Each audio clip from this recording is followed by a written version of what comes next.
All right. Well, welcome. It is Wednesday, April 6th, and it's amazing that it's April. I do have some great news for everybody. The Jayhawks won the national championship, and I am delighted to tell you that we were super due, beyond past due.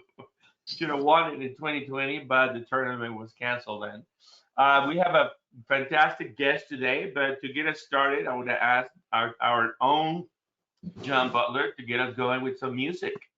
Oh Lord, it's hard to be humble when you're perfect in every way. I can't wait to get in front of the mirror. I get better looking each day. To know me is to love me.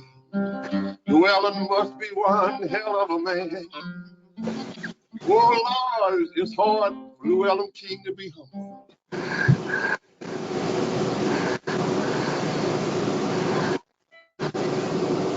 Hello, Andreas. How are we doing today? How are you, John? I am doing just fine. It's a beautiful day in Austin, Texas. South by Southwest is behind us. The days are gorgeous. And I went to my undergraduate class today. Of course, it's an international class here at McCombs School of Business. We have some kids from Europe, so we discussed the war some and the implications of their life. Do they want to return not? And then, of course, we're discussing all of the economic stuff that's happening.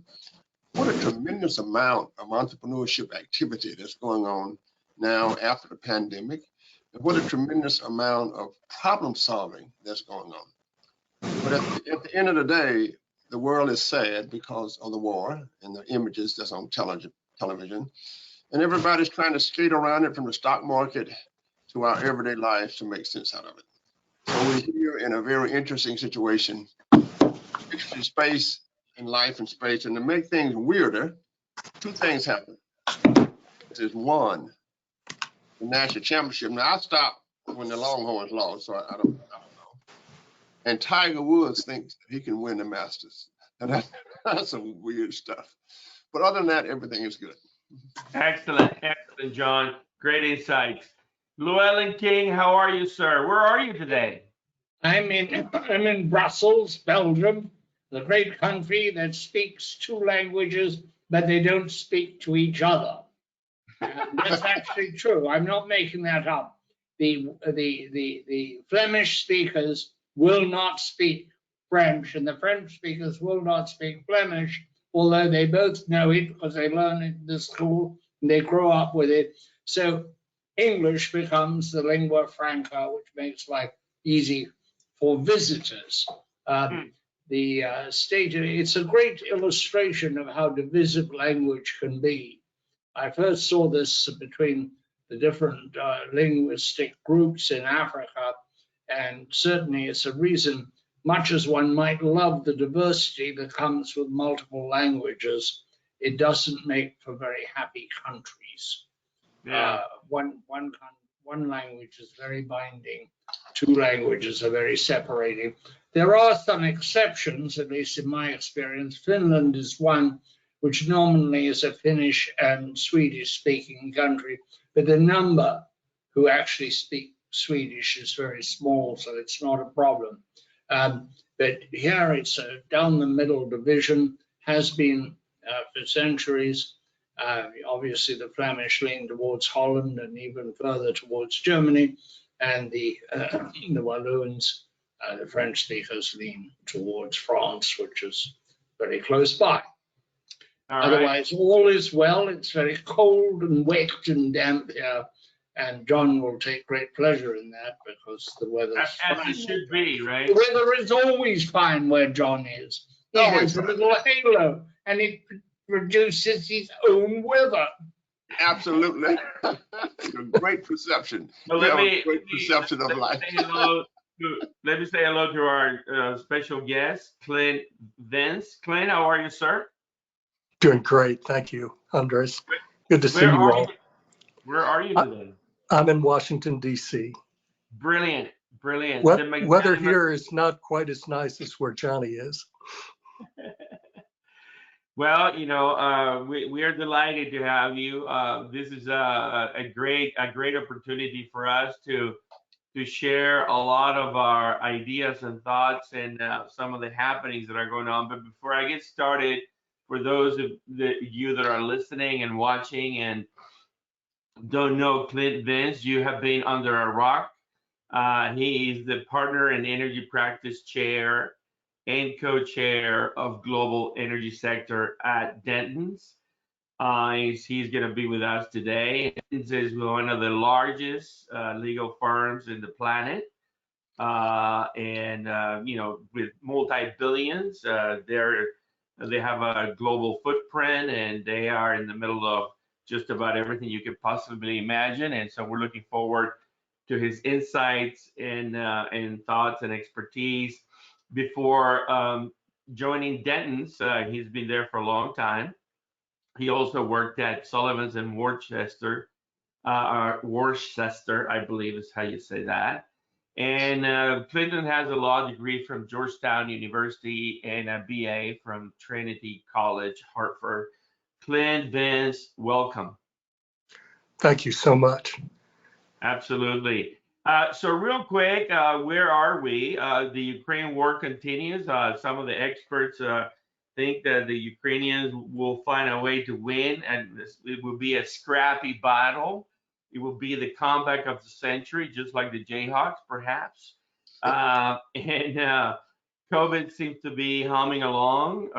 The Omicron variant seems to be under control, but now apparently there's a new variant. And there seems to be some alarming thoughts about that new one. The stock market is taking it on the chin, primarily driven by inflation. Crude oil prices are at oil peak prices, and there's never been a better time to produce oil and sell it, or natural gas for that matter. And gasoline continues to hover higher, probably trading sideways this week. Economy is sort of shifting with housing being superheated, then demand dropping dramatically because of interest rates, and there's all kinds of things going on. So, Clint, I'm curious about something before we get into sort of the segments that we talk about, which are all about digital transformation around energy, cities, utilities, buildings, and telecommunications. You guys being a global company, I'm curious, last 18 months, any lessons, anything to share about COVID and how the pandemic has perhaps accelerated digitalization, accelerated innovation, shifted and created new business models? Any thoughts on that? And how do you see 2022? Thank you, Andres. We're in 80 countries. And so we got to see COVID early because we have a major presence in China and throughout the world. And we're able to really track it as it was developing. So one of the things I found amazing about COVID, and it also relates to smart cities, is how quickly such a large portion of the population was able to adapt to virtual working. Mm-hmm. Of course, it also highlighted a big portion of the population that doesn't have consistent access to the internet and problems there. But we have been doing consistently global town hall meetings where people in each of our regions have been describing what's going on a real-time basis. That's been fascinating to me. You also mentioned the war, and John did, which is very personal to us. We have evacuated a lot of our lawyers and professionals from Kyiv. We actually evacuated them to Poland, and our lawyers from Warsaw drove and picked them up and brought them into their homes,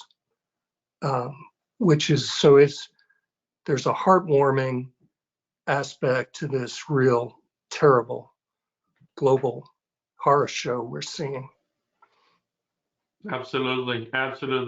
And real quick, Clint, just for the audience, I mean, I think, there's all kinds of legal firms. I take it that you're not doing, TJ Henry, I-35, crash injuries, even though you guys as lawyers can do all of the above, and you're not doing divorce court either.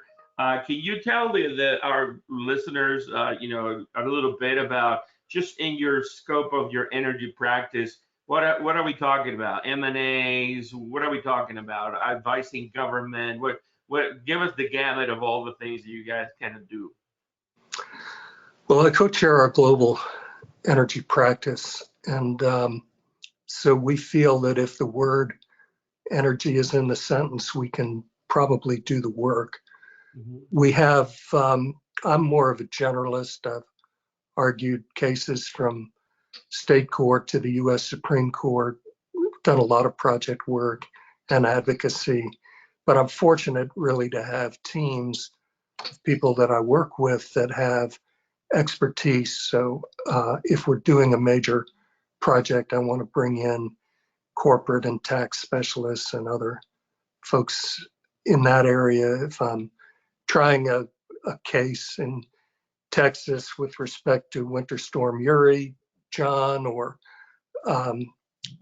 anywhere in the world, I want to bring onto my team experts that are in that physical and geographical area and also can support on expertise. So that's how we approach that. Globally, it's been fascinating for me, just kind of a learning curve as the firm has grown globally. I will go to a partnership meeting and I enjoy sitting down next to someone I've never met before, ask them what part of the world they're from, and then I'll just listen to a 30-minute geopolitical discussion of what's happening and what has happened in that part of the world. So I love to learn. One other thing that I've deeply enjoyed, and Llewelyn has been a part of this, is that about 5 or 6 years ago, I created a smart cities and connected communities think tank in our law firm. We started in the energy practice, but it now has 12 other sectors from the law firm. And that's been a very interesting experience because we have about 700 thought leaders from around the world, and I get to hear people who truly are experts in their region and in their subject.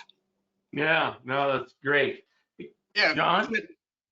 Clint, it's very interesting, and one of the things that's been intriguing me about the energy business and et cetera, is that it is a highly regulatory environment. And as we look at change in enterprises, which is the business part, and change in people, which is the sociological part, how do we make change in the technology in the industry when there's so much regulation going on? That is, we know, for example, that we've discussed on this program how important it is to continue to update the grid, if you will. How smart cities and smart cars and electric cars have a lot of electricity needed. But there's a barrier in the sense that it is a combination with the public and private partnership, and it's highly regulated. So how do you make change in a highly regulated industry as we move forward? I think you just really zeroed in on one of the Achilles heel of U.S. energy. We have, especially on the electric side, we have federal regulation and then 50 states, and we don't have necessarily uniform regulation. So we don't have uniformity yet with respect to electric vehicle charging. We don't always have coherent regulation. Ironically, in Texas, during Winter Storm Uri.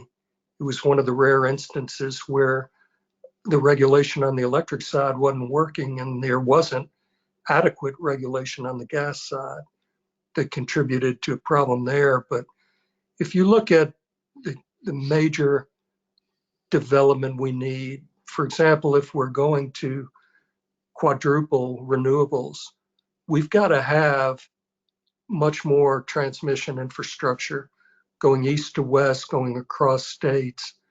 And the regulatory authorities of different states right now are really slowing that progress down.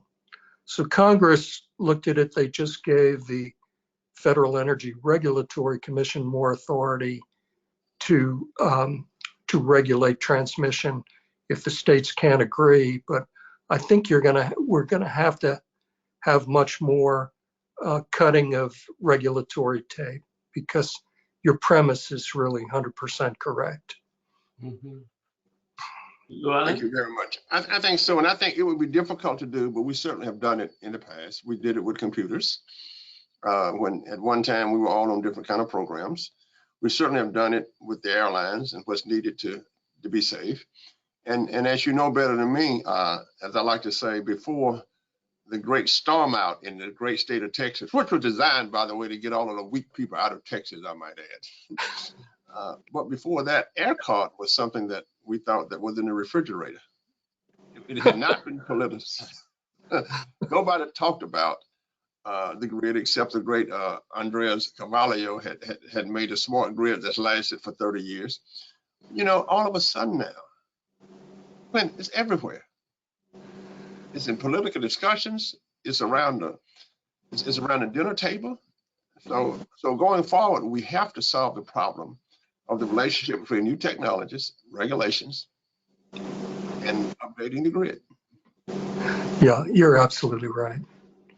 You mentioned Andre's work with grid modernization and smart grid, which is vital. You need electricity to sort of it's the glue for anything you're going to do digitally in a connected way in a smart city. You can't have the telecommunications and other technology without electricity. And what we're really seeing as climate intensifies extreme weather and turbulent weather, as you see cyber warfare evolving. We have the hot war in Ukraine. We have had cyber war for several years at least. And now we've got economic war and including supply chain wars. So we are going to have to take extraordinary measures to make our grid more resilient. And not just to be able to bring on new data much more quickly, which is, as Andres can tell us, what's needed for a smart grid, but also to protect on cyber and issues of increasing intrusion into the grid. And we fortunately haven't had too much physical security, but we need to be concerned about that as well. Thank you, sir. Great answer. Clint, you are very keen on ESG, and that's environment, social, and governance, which is a concept of standardization of attitudes. Would you like to explain that? And I might add, as a precursor to your explanation, that my enthusiasm for it is tempered by the thought that it may become a new religion, and we don't need any new religions or isms. I'd also like to add a comment on the grid, and that is it's a marvelous multi-generational thing. You can look at a pole that is 40 years old with a bird's nest of wires on the top, but it in fact is providing up-to-the-minute data into some of the most sophisticated data management on Earth. So it's like an old city. It's got cobbled streets running close to concrete throughways. Anyway, but tell me about ESG. Well, ESG is environment, social governance. And it represents a movement where investors in corporations are trying to exert more influence to have corporations change their philosophy from really being only concerned about profits for their shareholders to being more concerned about social issues, environmental issues, governance issues. And it is complex at the moment. You know, I think Andres and John began their discussion talking a little bit about the problems, for example, of regulation, and how regulation is far behind technology. As we look at things like smart cities, we feel that it needs to evolve beyond just a technology play to include technology and digital infrastructure, but also include physical infrastructure, and then really importantly, your point, Llewelyn, social infrastructure. And social infrastructure right now is lagging in most locations. And I think the feeling of the ESG movement was that government was not getting it done fast enough and uniformly enough. And so they began to take measures, particularly in areas like climate. There's a lot of opportunity, though, for dysfunction, as you point out, Llewelyn, because if you look at the SEC's recent orders came out maybe 2 weeks ago, developing criteria for companies to evaluate their potential carbon footprints. That is going to create a lot of confusion. And so we want to make sure that a very well-intended movement, ESG, is going to be implemented in a way that's sensible, so we don't get back to John's concern about being smothered by excessive regulation. I'd like to do a follow-up question, and that is, you look at the globe, and we in the United States are trying to decarbonize. Come closer, Llewelyn. Come closer. We can't hear We you. in the United States are trying to decarbonize. It's part of the, if you will, part of the ESG plan. It is certainly part of the administration's plan, and utilities are working very hard at decarbonizing. Whereas in Europe, they believe they overdid it on renewables, that they're desperately short of natural gas, vastly exacerbated by the Russian war in Ukraine. But nonetheless, decarbonization is not on the tip of every European tongue these days, as it was 1 year ago. Are we going to see a similar pushback in the United States, or are we going to be able to maintain the rate of decarbonization and the ideal of decarbonization as it stands today? It's a great question, Llewelyn, and I think you're going to see two conflicting trends, and maybe it will be temporal. It have a lot to do with the specific transition that we're undergoing. But I think Europe, first of all, in Europe, so that your listeners understand, countries like Germany deactivated their nuclear program. They wanted to intensify their renewables programs and energy storage. But what they ended up with by deactivating nuclear, which did not emit carbon, is they actually then had to shift to a lot more fossil fuel, specifically coal and gas-fired generation. And that caused prices to spike. It actually caused their carbon emissions to increase rather than decrease. And I think people look at that, plus the over-reliance on Russian gas and oil right now. In the United States, I think what that means, at least in the short term, is that probably President Biden has to compromise with Senator Manchin in order to get much needed legislation like tax incentives for decarbonizing and tax incentives for renewables and electric vehicles and so on. But I think in order to do that in the short term, probably Senator Manchin will insist on an all of the above fuels status. I don't think we can hesitate though on decarbonization because we're already way behind in terms of the climate change problem.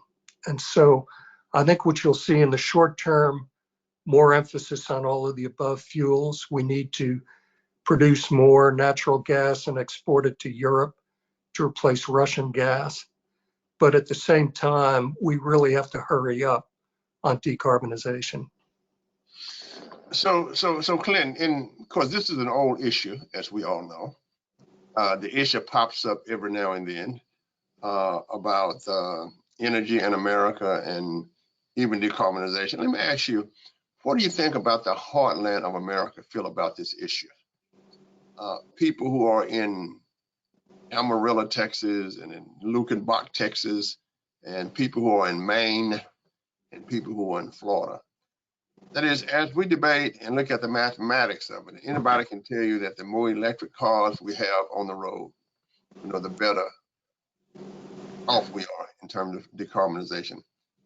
When we get out of Washington, D.C., and as you move around the world, and we have conversations around over coffee, and conversations at the drinking fountain, how do people really think about what we're doing? And are we really getting there? Or will we ever get there? It looks like it's a back and forth. Now we're back. Well, we got to start drilling in America again. And then it goes back and forth. What do you really think about that in your heart? If we were sitting down at the Headliners Club overlooking the great skyline of Austin, Texas, how would you answer that? Well, I mean, it's really a terrific question, and you're going to get varied answers based on the geography and based on whether people are in an area that is producing natural gas and dependent on it, or other fossil fuels, or whether they're in an area that is maybe more urbanized and not as dependent on fossil fuels for their financial well-being. But I think when you start selling more electric Ford 150s in rural America, that people are going to immediately want more electric vehicles. I think they're going to also, when they see gas prices continue at a fairly high level. My understanding is we grew more than 4 million in sales over the past year, and I think that will become a mega trend for us. So and it might be mixed. We might find a lot of people willing to buy electric vehicles, but not all of those people will want to transfer as quickly to renewables and away from fossil fuels.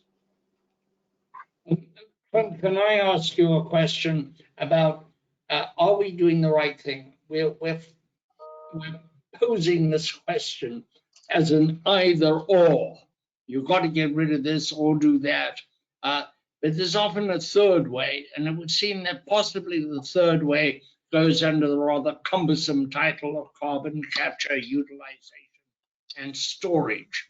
Can't we use technology to remove the carbon effluent from the fossil fuels rather than ban the fuels themselves? I think so, Llewelyn, and I think people need to be more broad-minded about that, because we need a big tent to make this happen on decarbonization, not a little tent. I don't think you can get to the stated goals on decarbonization without having technological development on CCUS, which is carbon capture, use, and sequestration. We represent a company called Net Power that is basically as a technology that can remove CO2 and other pollutants from gas-fired generation before it is emitted. And that company, I think, is going to do very, very well. I think there are other entities that are looking at solutions like that. Would you just give us the name again, because Johnny would like to buy in? Net Power, Johnny. Llewelyn knows me. You know, here in the great state of Texas, we say that there are three kinds of people. Those people who make things happen, those people who see things happen, and those people who say, what happened?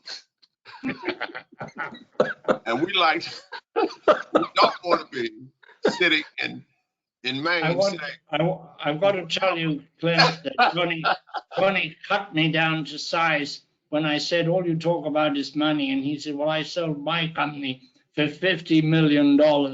And I did not have the temerity to tell him what I sold King Publishing for. It was a tiny fraction of that. oh, we're just joking around, bragging. So Clint, but Llewelyn makes an interesting point. Where will the new technologies come from? Will they come from Silicon Valley? Will they come from the Texas region? Will they come from the 128 region in Boston? And then if we look at the amount of research money that we've put in this, and I think that the Obama administration really took the money out of the Texas research and put it in, the alternative kinds of energy, if I remember right. And so I think Llewelyn makes a great point. How will we fund these things? How much money have we spent on the new companies to develop the new technologies? I think the United States has spent billions on developing this new technology in laboratories around the country. I think a lot of the technology, some of the technology is already there, and it needs to be developed. And then as you develop the technology incrementally, it gets better. I mean, just look at hydraulic fracturing and horizontal drilling. When coal was king, along came this technology that was developed by the gas industry. And all of a sudden, natural gas prices plummeted and gas replaced coal in new generation. I think now those same companies are going to have to invest in, and they have an incentive to do so because the handwriting is on the wall. They need to invest in carbon capture use and sequestration, and we need to get it from other locations too.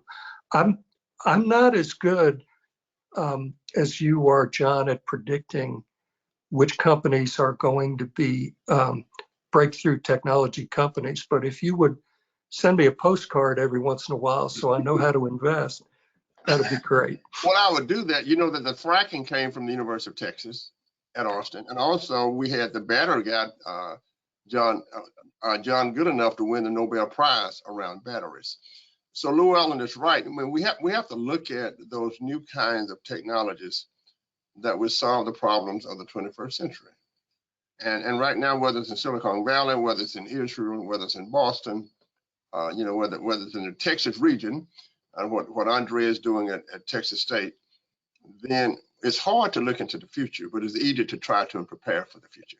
But I wanted to share with Clint some of the things that I've shared in the past that, we have been, John and I work at CMG Consulting together among the fact that we're faculty in separate universities and collaborate. And Clint, it's really, I'm still puzzled by the fact that there seems to be a lack of connecting the dots in DC, my friends at the DOE, Pat Hoffman and many others. And here's the sort of the numbers real quick, right? I mean, electrification of transportation seems to be a done deal. Tesla has won the day. All the car companies are chasing Tesla. Porsche, Lamborghini, Ferrari, all the brands. You can buy an electric vehicle from anybody, right? So it's going to happen. So the question is, how long is it going to take for all the vehicles to go electric? But let's assume for a moment that they do. Let's assume that they are all electric today.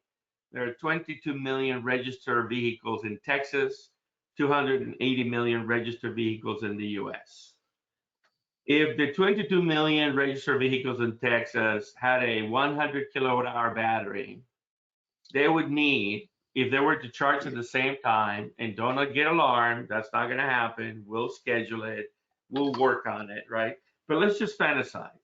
If the 22 million electric vehicles in Texas at 100 kilowatt hours each plug onto the grid, they would need a supply of energy from Texas grid of 2,200 gigawatts. ERCOT, on a best day on peak, only produces 80 gigawatts. Where is all that energy come from? Now, take the number at the US level. 280 million vehicles will be electric, not a problem. Let's put a 100 kilowatt hour battery on them as well. And let's assume that they plug into the grid tomorrow morning, nationwide.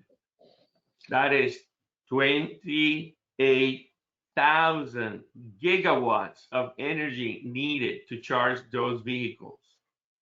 The United States' entire production of power is 1,100 gigawatts. So we need to either go from 80 gigawatts in Texas to 2,200, or from 1,100 in the US to 28,000 gigawatts. Where is all that energy going to come from? Just solar panels? Just wind turbines? I don't think you can solve this problem on the supply side. And you get, I mean, it's such a strong point that you raise and valid. I think you have to, well, look at the transformation that just happened over the last 2 years with people working virtually. Mm-hmm. Also look at the Gen Z population. I just read an Axios poll yesterday of young adults under the age of 25. They are very receptive to scooters and micromobility, scooters, e-bikes, e-skateboards even. Mm-hmm. And so we're going to have to cut our use of vehicles, not just in the United States, but around the world, because we can't possibly accelerate at the level that we've been doing. What happens when 1 billion people in China get their first car, or India? And so you look at much smaller populations, but you look at Amsterdam and other cities that have really transformed to be biking cities, actually. Mm-hmm. And you look at Mayor Anne Hidalgo's concept in Paris to create 15-minute cities, which would have sort of live, work, play, mm-hmm. all within a 15-minute walk or bike ride. We're going to have really double down on public transportation, other methods, so that we don't have that explosion of growth, because we just can't, as you beautifully pointed out, we can't solve it on the supply side. Right. And you know, Japan has already said it cannot meet the electric requirements for electric vehicles. They have said that publicly already, Andreas. Well, I'd like to, can I introduce another part of this, Andres? And that is, all those vehicles will need batteries.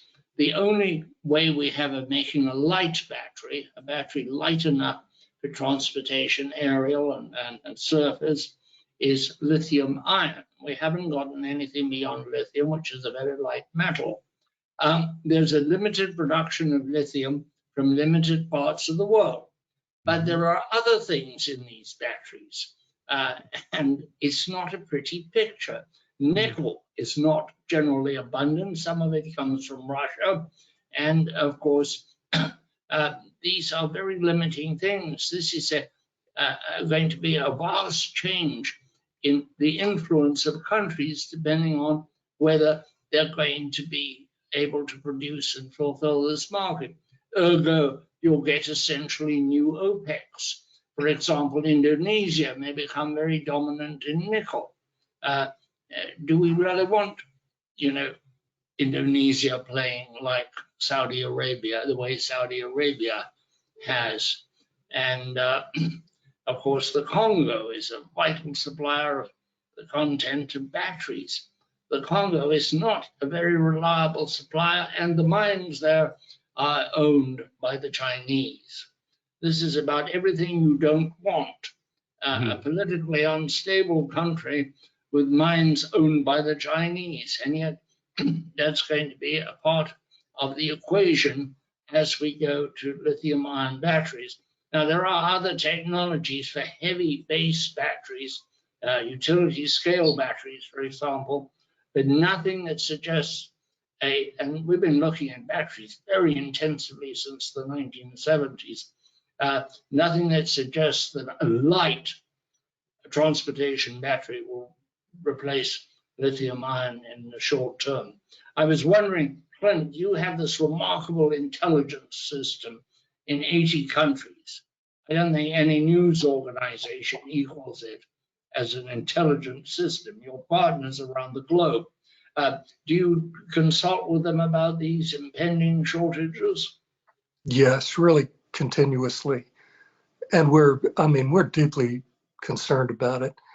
The U.S. has really been sleepwalking when it comes to supply chain issues, critical minerals. China has not. They've had a very clear strategic plan for a very long time, and other countries as well. It probably gets back to John's earlier point that there will need to be some relaxation of regulation around mining for critical materials here. And there'll be a total realignment of competitors. You know, Russia has been a huge producer of nickel, and it's also been the one of the preeminent energy suppliers in the world. Putin spent 20 years globalizing his energy network, selling, a huge portion, 40% of Europe's natural gas, probably a huge percentage of oil globally. He has probably just knocked himself off that perch with the Ukraine invasion. I think the consequences of that will take Russia out of a preeminent position, but who will be the competitors that step in? On uranium, probably Australia and Canada for the United States. Who will supply the nickel? We're going to have to develop some mining within the United States, and we're going to have to find other suppliers. And geopolitically, we're going to have to make sure that we don't run into create another OPEC problem, as you really insightfully point out. Yeah. So just like I highlighted, what I think is an incredible amount of naivete from the wishful thought people that, renewable energy solve all our problems. And I just highlighted the electrification of transportation will create an ungodly challenge on generation creation. We think, from the work that we did at Austin Energy and the work that we do now at CMG, that, as you said, the answer is really both, supply and demand. And on the demand side, we envision, and I think I'll be curious to see how you share what you're seeing globally and what you guys are working on, that we came up with a concept of positive energy building. So every structure, 145 million buildings in the US, 28 million commercial and industrial buildings in the US, if they were all power plants, if they were all producing energy with energy storage and solar panels and fuel cells and natural gas and Generacs and what have you, that would shift dramatically the need for this central creation of energy, right? And obviously then you would need this two-way power flow grid to be, sort of evolve from where it is today. And so that translates into really not only a smart city like we're sharing earlier, but a smart city that really plays a new role on this demand and supply of energy as the 60 hertz and the 50 hertz needs to be met globally, and the cars come and go, and the batteries come and go, and islanding happens. And what's your take on what you all see happening, and how are the big energy players, the Exelons, the Shells, the NGs, the big players in the US, Sempras of the world. What do you see the shifting going on there? I mean, are people preparing for this, embracing this, or is it going to be Google and Amazon and Facebook and Microsoft? What a wonderful question, and you've really put your finger on an additional mega trend. I'm sure you have tremendous awareness about it, but that is the decentralization of electricity, and they call it distributed energy resources, which covers everything from rooftop solar, battery storage, energy storage, electric vehicles. I believe that a big portion of tackling decarbonization is to get buildings decarbonized. And many people are focusing on that now, but it is a huge task. And there will be, I mean, there already is a mega trend in decentralization of electricity, and I think that'll be very positive. It will be extremely helpful for saving, removing carbon, and also helping with grid stability. But we have different periods of time that we're going to be able to accomplish certain things. I worry, as you do, about how we're going to accommodate renewables.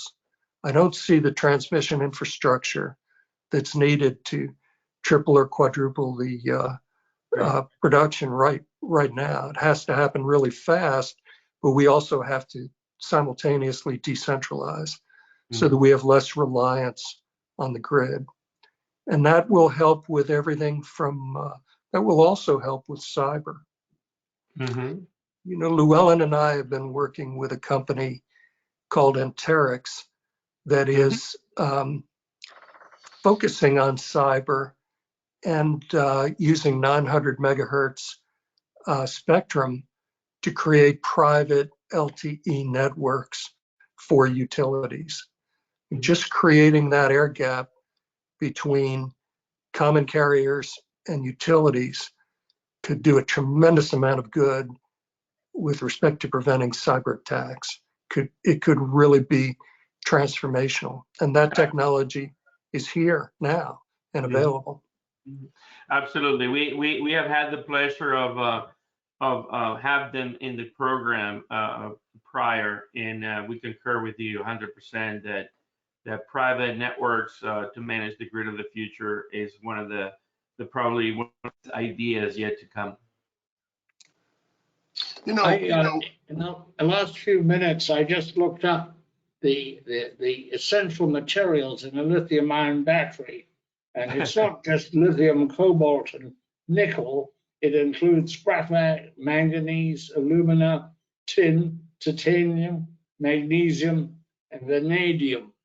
That is a frightening supply chain, none of which comes from very stable or recognized parts of the world, and all of which will have a monopoly price tag because they tend to be found in concentration in one place or another. Lithium's a little different because it's hard mined in Australia and it's recovered from groundwater in South America, where the technology is very destructive of the environment. It will take a while before they find a technology that isn't as environmentally abusive as the evaporation ponds now used. Likewise, mining lithium in Australia involves a lot of heat, which you have to retort the ore. It's not a simple hard mining, take the rock and crush it and pull out the mineral you want. The metal there is much harder to come by. So, there are huge supply challenges ahead, and I think we'll be terribly, unbelievably naive if we don't recognize these supply challenges, which are going to affect our ability to provide electricity and to electrify at the present accelerated rate the transportation fleet. You're right, Llewelyn. And one of the great lessons we've learned is how fast the supply chain can be disrupted.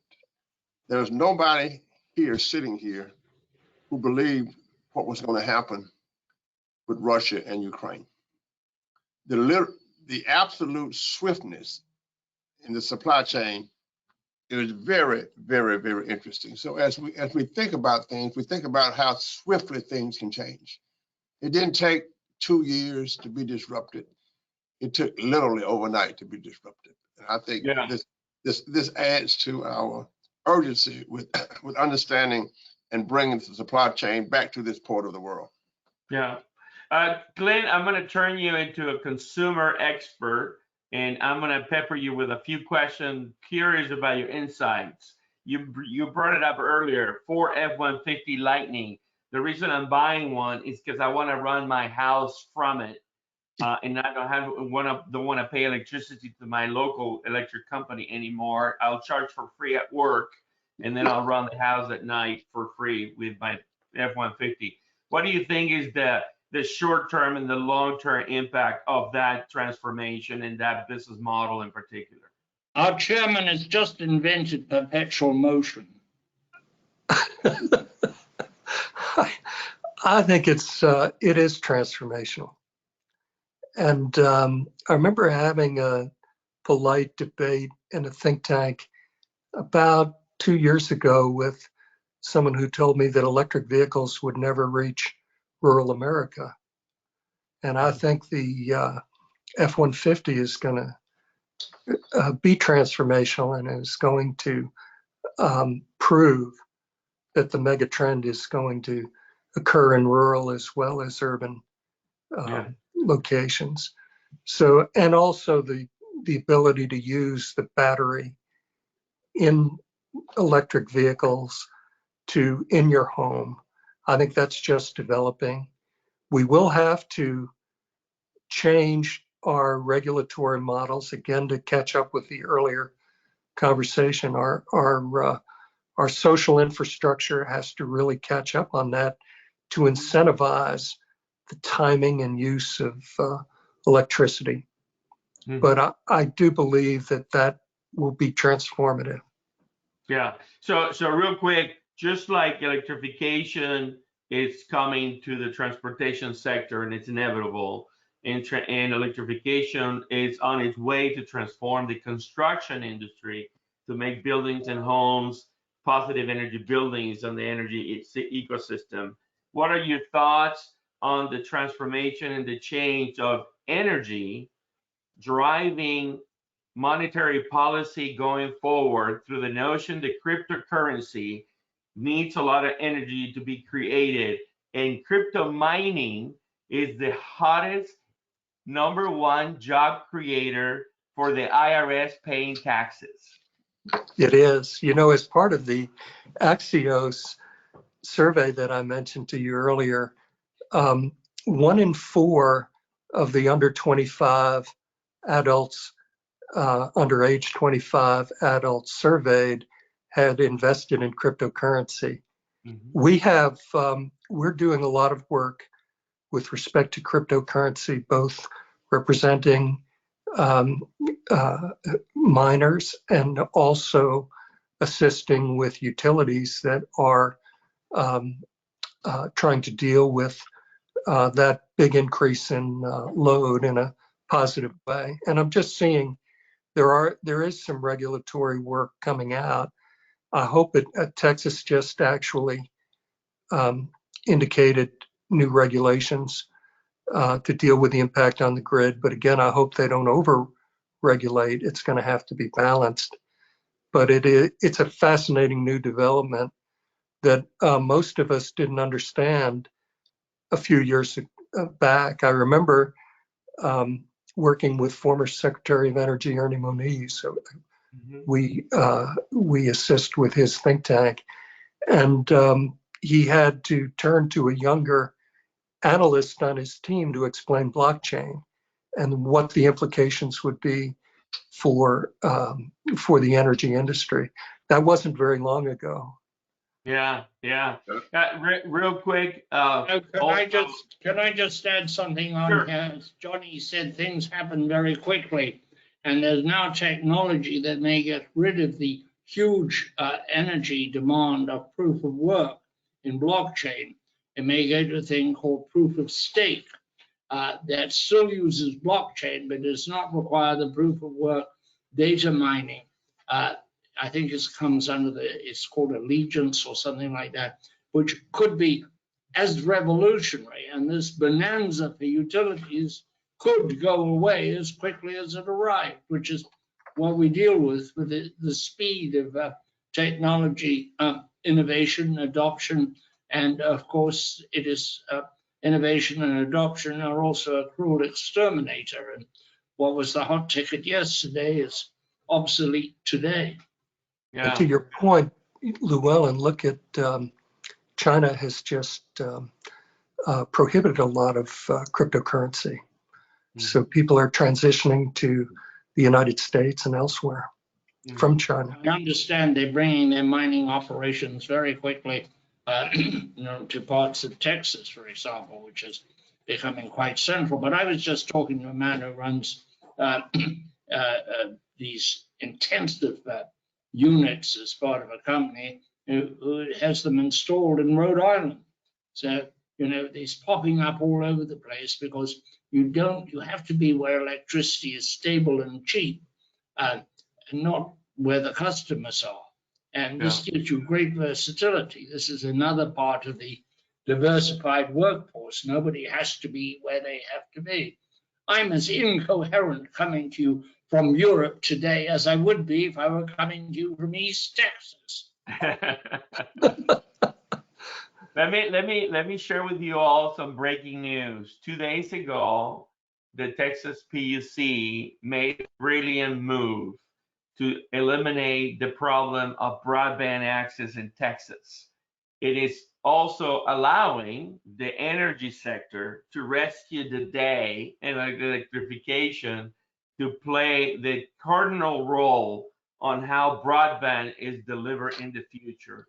With a stroke of a pen, the PUC is allowing electric utilities in Texas that own fiber to license the fiber by passing a Senate ruling of 22 years to last mile providers. So if you probably know, when I ran Austin Energy, I deployed, one of the best things that I did is I deployed broadband everywhere with fiber, dark fiber of our own. And most utilities have tons of dark fiber to manage their own operations. And it usually excess capacity. So now all those players are allowed to enter into negotiations with internet service providers like Spectrum, AT&T, Verizon, whoever, to provide that service to that end customer. Any thoughts on that, Clint? Yes, I do a lot of work with your neighbor in San Antonio, CPS Energy. They have a lot of fiber. You're exactly right. I think it will be a great opportunity to solve the middle mile problem, and also a great opportunity for utilities to pick up revenues in that area. So I think it's a breakthrough. I just read it, possibly in something that you sent me today. I hadn't been aware of it. Yeah. It seems to me like a very enlightened move. Go ahead. No, I just said it seems like a very enlightened move. I mean, it's unbelievable how much difficulty we've had getting broadband to everyone in the country. Absolutely. It's been very damaging to rural development, to small companies that would have located elsewhere. For a while, Linda and I were buying a house, which we didn't do, but we had to ask whether there was broadband, and most of the places we liked did not have broadband. This seems to me incredible. Where I lived in Virginia, we didn't have broadband. We had a very good utility, but the broadband was not provided. And basically, the feeling was it's rural or semi-rural, if it's only semi-rural, it will be a hell of a long time before you get broadband, which means that we really couldn't work from home the way we now do with broadband. So kudos to the PUC. I hope it works out. Yeah. Let me pause real quick and share my screen and show you guys a reminder on our Digital 360 Summit that is coming up in September. These are the folks that sponsor and keynoted and spoke, and we would love to have you join it in 2022, Clint. This is the work that we do at Texas State and all the verticals that we're deploying, 9 living labs and 700 acres, building 2 solar farms and all kinds of things, including mobility labs for drones and vertical takeoff and landing vehicles. And I want to thank Texas State for sponsoring our Digital Roundtable. Clint, any parting thoughts on your company and the journey of 2022? I know that a lot of people are concerned about it. I am the ultimate optimist, especially since the Jayhawks won the national championship. I think 2022 is going to be a fabulous year. What are your thoughts? You know, one of my closest friends on earth is Kathleen Sebelius, the former governor of Kansas, and she is very pleased with the Jayhawks' success. And so I can't improve on that conclusion to your show, I don't think. Good. Well, we're delighted that you were with us today, and I'm going to let this gentleman share some final thoughts, because I think that you've given us a very unique perspective of what's going on in the world and what are the possibilities. John? Yes, I think it was a great conversation. And I think, as I always say, you sit in the catbird seat of the future of technologies. Electricity is what makes America go.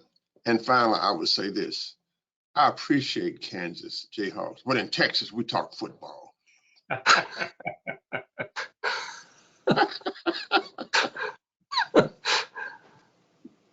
I have no idea what the Jayhawks do. I suspect it involves a ball, which means nothing to me.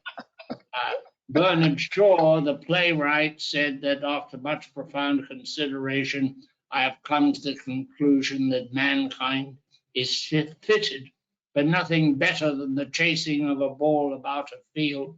Possibly in 1,000 years, he will be up to the moral and intellectual effort of finally kicking the ball out of the field. And I'm not a Shavian totally, but I am a Shavian in that feeling. Unfortunately, I know nothing about sport, and I cannot add to this joy that comes. I hope we can manage to solve all the electric problems without the sports metaphor. Nonetheless, if it makes you happy, Andres, and the rest of you, just fine. I think it's wonderful to be with Clint on this program. Thank you for inviting him. Great to have you, Clint. Really absolutely. John, take us away. Always Johnny and Andres. Photographs and memories, Christmas cards you sent to me, all that I have are these to remember you. Memories that come at night, they take me to an early time, back to a happier day when I called you mine.